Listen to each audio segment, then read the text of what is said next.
D'accord, mec, oui, il faut You sortir have to get d'ici. out of here. On a We essayé, tried, bro. mec. Je suis Sorry. désolé. On a fait de Tried our notre best. mieux. Quand cet arbre est Yeah, tombé, but this c'était tree fini. falls too, but Je suis désolé, sorry, mec. bro. Sortez de Gotta get là. out of here. Oh, purée. Oh, Holy purée. shit. Is that tree Avoir sa so happy famille the est la family chose is la plus the most importante. important thing. Janvier 2025, c'est le début de l'un des plus grands incendies jamais déclarés en Californie. Un feu de forêt majeur, connu sous le nom de Palisade Fire, touche le comté de Los Angeles. Le vent qui souffle propulse les flammes rapidement à travers les zones urbaines et boisées, détruisant absolument tout sur son passage. Les habitants désemparés fuient leur maison dans la panique, laissant tout derrière eux. Il faudra aux pompiers plusieurs jours de lutte acharnée pour venir au bout de ce feu hors norme. 10 mois plus tard, alors que Los Angeles se remet peu à peu du traumatisme, un nom est diffusé par les médias, celui de Jonathan Rinderknecht. Ce jeune Français serait, selon les autorités, le pyromane à l'origine de l'embrasement de LA. Bonjour à tous, ici Morgiane. Accrochez-vous bien car nous allons ensemble découvrir la face cachée du Palisades Fire, ou comment un homme armé d'un simple briquet aurait littéralement embrasé la cité des anges.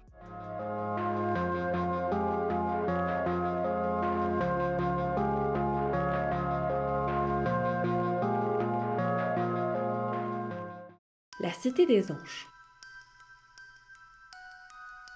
Côte ouest des États-Unis, Los Angeles en Californie évoque immédiatement le soleil et l'océan. Ici, la vie se déroule à un rythme particulier puisque le climat y est doux presque toute l'année.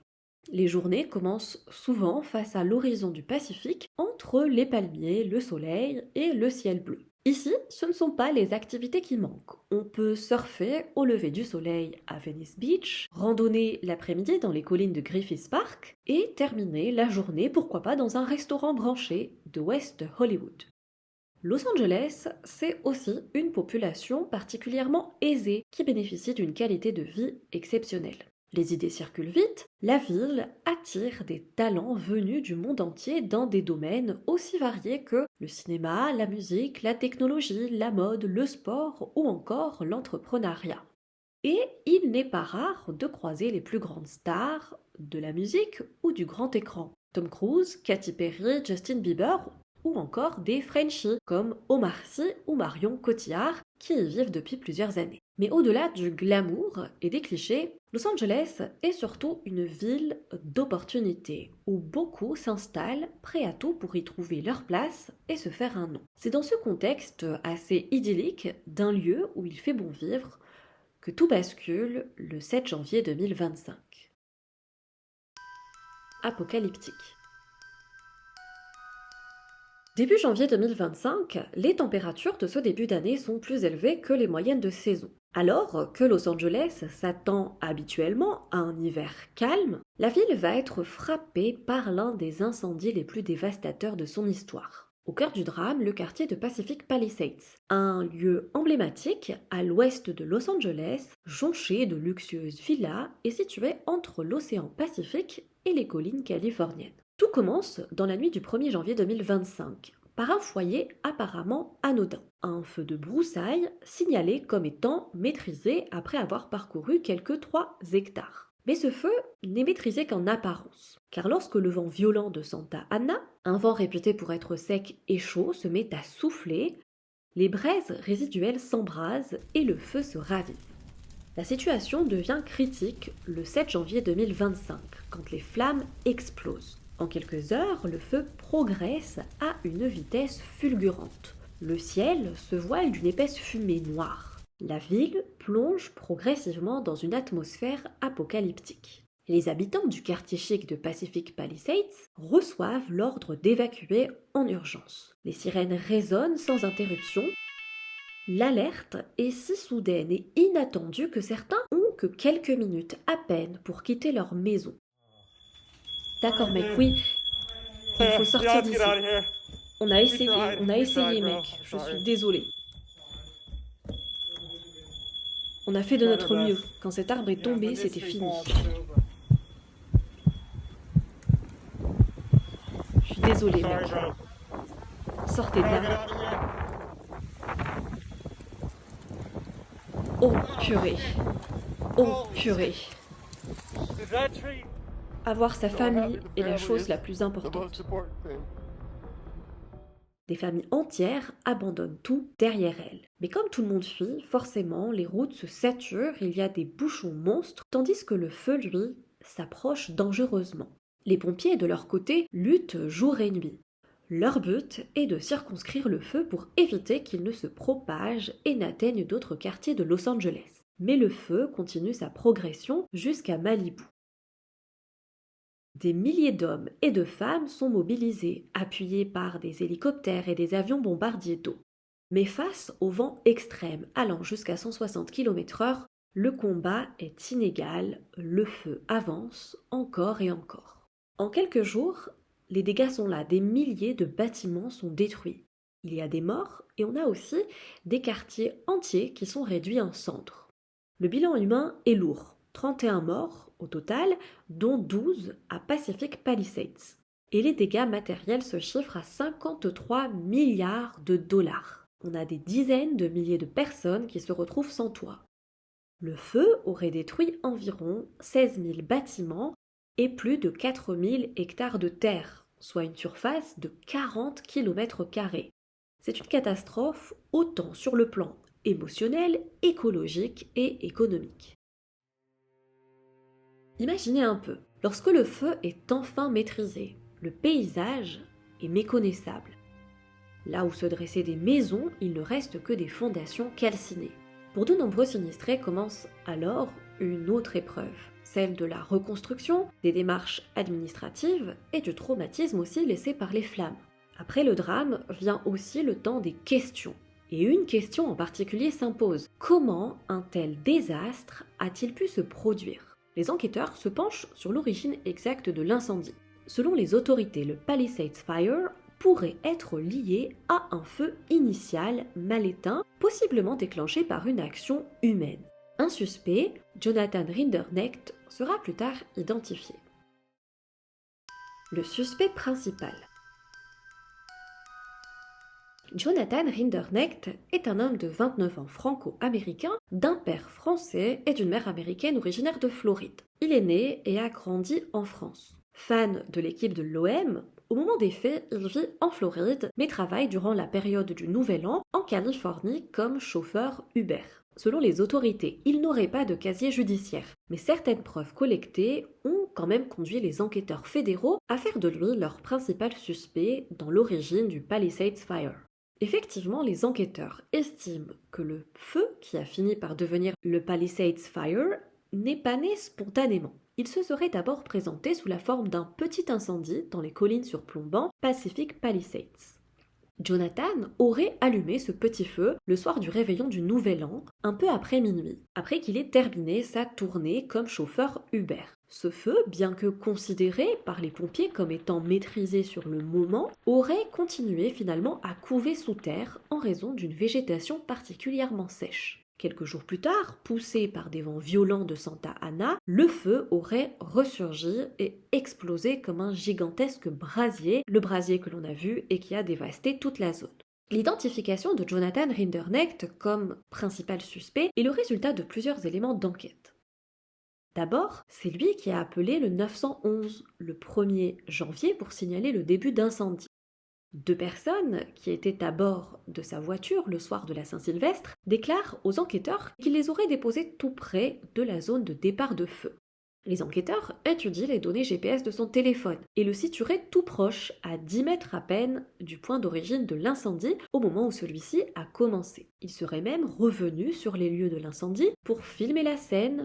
Son historique de recherche internet montrerait aussi qu'il aurait généré par IA une image représentant une ville envahie par les flammes. Juste après l'heure de départ du feu, il aurait aussi demandé à ChatGPT « Es-tu responsable si un feu démarre à cause de ta cigarette ?» La police aurait aussi trouvé un briquet dans sa voiture. Bref, comme vous le voyez, beaucoup de preuves indirectes.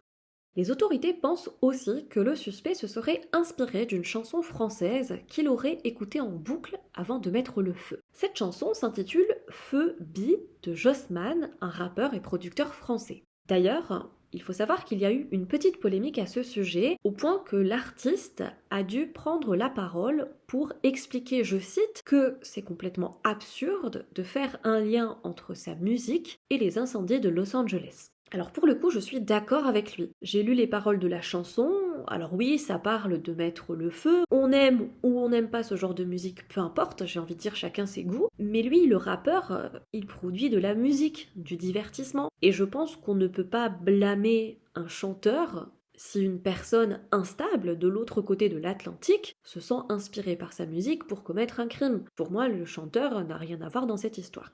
Quoi qu'il en soit, le 7 octobre 2025, Jonathan est arrêté chez lui en Floride puis extradé vers la Californie. Son arrestation est annoncée lors d'une conférence de presse où le procureur Bill Essely déclare: l'inconscience d'une seule personne a causé l'un des pires incendies que n'ait jamais connu Los Angeles, entraînant la mort et des destructions généralisées à Pacific Palisades. Le 15 octobre, le gouvernement fédéral l'inculpe de 2 chefs d'accusation: incendie volontaire de biens utilisés dans le commerce interétatique et destruction de végétation par le feu. Il risque entre 5 et 20 ans de prison s'il est reconnu coupable. Voici la reconstitution des faits selon les autorités, même si aucun mobile n'a été mis en évidence. Bien sûr, je parlerai au conditionnel. Après avoir déposé ses clients Uber, Jonathan se serait rendu dans la zone de Skull Rock, un parc national de LA. Là, il aurait allumé le feu avec son briquet. Il aurait ensuite signalé le feu au 911 et serait resté sur place pour admirer le spectacle. Le feu est éteint par les pompiers, mais quelques jours plus tard, il se serait ravivé à cause des conditions météo favorables à la reprise d'un feu, c'est-à-dire chaleur et vent sec. Entre-temps, Jonathan serait rentré chez lui en Floride, ignorant sûrement que l'énorme incendie des jours suivants n'aurait été rendu possible que par son action des jours précédents. Pour l'avocat de Jonathan, cette théorie est totalement absurde car elle serait scientifiquement impossible à prouver. Et oui, pour le coup, comment prouver que l'incendie du 1er janvier est lié au méga incendie du 7 janvier? Joël, le père de Jonathan, qui vit en France, dans le Var, prend aussi la défense de son fils. Il déclare pour France 3: faire de Jonathan Rinderknecht un bouc émissaire est absurde. De nombreuses informations erronées ont donné une image fausse de notre fils Jonathan. Nous demeurons pleinement confiants dans le fait que la vérité sera établie et qu'elle permettra de rétablir l'honneur de Jonathan ainsi que celui de notre famille.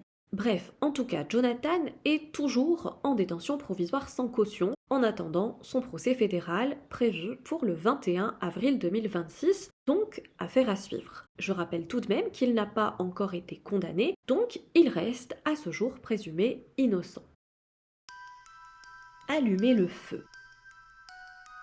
Un incendie accidentel, ou peut-être volontairement provoqué par un pyromane ou une personne mal intentionnée, on ne sait pas vraiment puisqu'il n'y a aucun mobile clair établi. La pyromanie est un mot souvent utilisé à tort pour désigner de façon générale toute personne qui met le feu volontairement. D'un point de vue purement médical, la pyromanie se définit comme un trouble du contrôle des impulsions où la personne ne parvient pas à résister à l'impulsion de mettre le feu. Cette pathologie est répertoriée dans le DSM-5, soit la 5e version du manuel diagnostique et statistique des troubles mentaux. Dans cette classification, la pyromanie est mise dans la catégorie des TOC, des troubles obsessionnels compulsifs. Et contrairement aux idées reçues, le pyromane n'allume pas un incendie dans un but malfaisant pour se venger ou faire du mal. Le pyromane, au sens psychiatrique du terme, agit sous l'effet d'une pulsion irrépressible, souvent accompagnée d'une tension interne très intense. Statistiquement, les pyromanes sont essentiellement des hommes et commencent à agir à l'adolescence, vers l'âge de 18 ans, mais il est à noter que ça reste un phénomène quand même très rare. Avant le passage à l'acte, le pyromane ressent une montée d'anxiété, d'excitation ou de stress. L'incendie, pour la personne malade, est donc un moyen de résoudre son problème, de relâcher toute cette pression. Après avoir allumé le feu, le pyromane peut ressentir un sentiment de soulagement en observant les flammes, en entendant les sirènes d'alerte incendie ou en observant l'intervention des secours. En gros, certains se libèrent des tensions en se rongeant les ongles ou en se mordillant la lèvre, et d'autres allument des feux, c'est plus radical. Donc vous l'avez compris, concrètement, tous les incendiaires ne sont pas des pyromanes, et tous les pyromanes ne cherchent pas forcément à causer de la destruction et du chaos, mais plutôt à se soulager eux-mêmes d'une tension interne qu'ils ont du mal à gérer. Dans la majorité des autres cas, donc hors pyromanie, les incendies volontaires sont plutôt liés à des motivations criminelles. La colère, la vengeance, une idéologie, l'appât du gain par exemple, faire un feu pour arnaquer une assurance, ou encore, comme on l'a souvent vu sur cette chaîne, la dissimulation d'un crime, provoquer un feu pour détruire des preuves, détruire de l'ADN, du sang, etc. Mais alors, qu'est-ce qui peut pousser un individu à provoquer volontairement un incendie pour se sentir mieux? Qu'est-ce qui peut provoquer la pyromanie? Les psychiatres évoquent plusieurs facteurs. D'abord, des troubles psychologiques sous-jacents, des problèmes d'impulsivité, des troubles obsessionnels, mais aussi et souvent des traumatismes de l'enfance qui n'auraient pas été résolus, ainsi que des difficultés à gérer ses émotions. Le feu devient alors une forme d'expression quand la personne n'arrive pas à verbaliser son mal-être avec des mots.